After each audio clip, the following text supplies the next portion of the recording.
This is Christopher Sernaque, hosting episode 15 of season 2 of the Current Topics in Science podcast.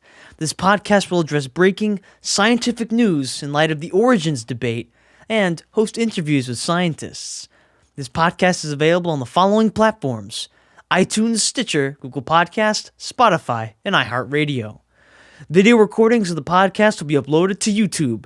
Enjoy the podcast.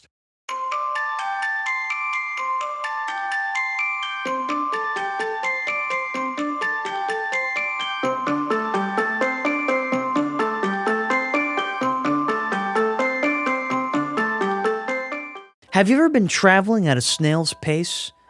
Perhaps you and your family had decided to go on vacation. Before you left, you made sure you had everything: clothing, toothbrushes, cell phones, and your passports. You accounted for everything, and you're all ready to hop aboard the plane. The only problem is, to get to the plane, you need to go to the airport. And to get to the airport, you might have to go through some traffic, moving at a snail's pace. According to a study done by the University of Exeter, snails can travel up to 1 meter, or roughly 3 feet, per hour, and that's only when they're in a hurry. Now, if you were a part of that family, the only way to make it to your destination on time would be to make up for lost time, perhaps by going 2,300 miles per hour. That's right. According to Nerdist.com, Virgin Galactic is working on a plane that goes 2,300 miles per hour. The new aircraft is commercial and will travel 60,000 feet above Earth's surface at 2,300 miles per hour. According to this article's author, Matthew Hart, Galactic also announced that it'll be working with Rolls-Royce to develop new propulsion technology for high-speed commercial aircraft. This high-speed aircraft, according to Galactic, will seat up to 19 people and will also take off and land like any other aircraft, and will fly from normal airports. Additionally, this new aircraft will have environmentally friendly propulsion systems with state-of-the-art sustainable aviation fuel.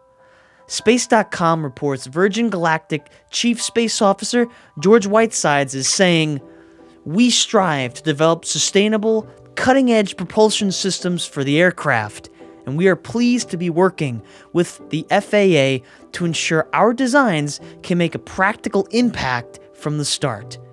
We have made great progress so far, and we look forward to opening up a new frontier in high-speed travel." By the way, did you know that Flyer 1, the Wright Flyer, or the first plane ever to fly, as the beloved Bangorian song says, was inspired by the flight of birds? Wilbur and Orville Wright were both creationists who were inspired to create their first plane based off of God's intelligent design of birds. Dr. Jonathan Sarfati, in his book By Design, describes how birds were engineered by God for flight, stating, "In a bird's flap for a powered flight, the primary flight feathers are angled in such a way that they force air backwards, so the bird is propelled forwards according to Newton's third law. Every action produces an equal and opposite reaction.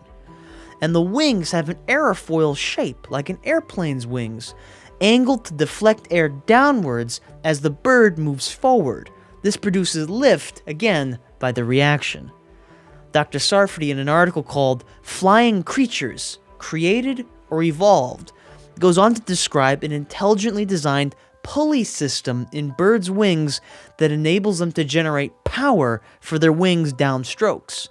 Dr. Sarfati writes, "Fortunately, birds have an intricate pulley system. The supracoracoideus muscle pulls on its tendon, which winds around the pulley comprising the concorded and clavicle bones, then inserts into the humerus or upper arm wing bone.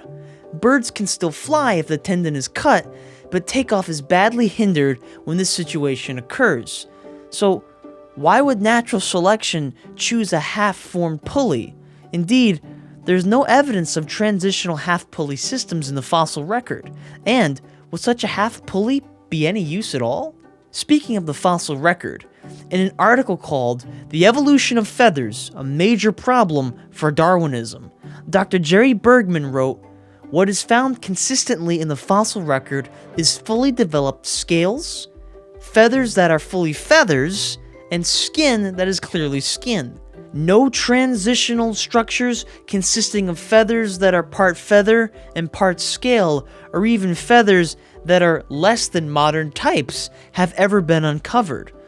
All of the earliest birds discovered, including Protovirus, have fully modern feathers. The oldest known feathers are already modern in form and microscopic detail." To return to Dr. Sarfati's evidence, it is well nigh impossible for a reptilian lung to evolve into an avian lung. Dr. Sarfati once again, and by design, penned, "To turn a reptile lung into a bird lung needs drastic changes. Reptile lungs draw the air into a chamber subdivided into alveoli by ingrowths called septate, where blood extracts the oxygen and releases carbon dioxide. The stale air is then breathed out the same way it came in. But birds have a complicated system of air sacs, even involving their hollow bones. This system keeps air flowing in one direction through special tubes in the lung, and blood moves through the lung's blood vessels in the opposite direction for efficient oxygen uptake, an excellent engineering design. How would the bellows-style lungs of reptiles evolve gradually into avian lungs? The hypothetical intermediate stages could not conceivably function properly, meaning the unfortunate animal would not even be able to breathe." Finally, as Dr. Bergman and ornithologist Philip Snow said in their article, "Dino Bird Theory, A Flight of Fancy," another problem is that millions of fossilized bird tracks have been found alongside dinosaur foot tracks in many parts of the world, precluding their evolution from dinosaurs. So in conclusion, the idea that dinosaurs are the evolutionary ancestors of birds is on a crumbling foundation. Thankfully, we as creationists need not have a trembling faith. The Virgin Galactic plane mentioned at the beginning of this video travels at 2,300 miles per hour. In the Bible, in the prophetic book of Daniel, we find a verse that says, "Unto 2,300 days, then shall the sanctuary be cleansed." This verse, coupled with Daniel chapter 9, verses 24 through 27, talks about the sacrifice of Jesus on the cross and his intercession in the true tabernacle, which the Lord pitched and not man. We can thank God for this fact, which was inscribed by the Apostle Paul, "For there is one God and one mediator between God and men, the man, Christ Jesus." Thank you very much for taking the time to learn with us on current topics in science, where scientific discoveries are examined in light of the origins issue.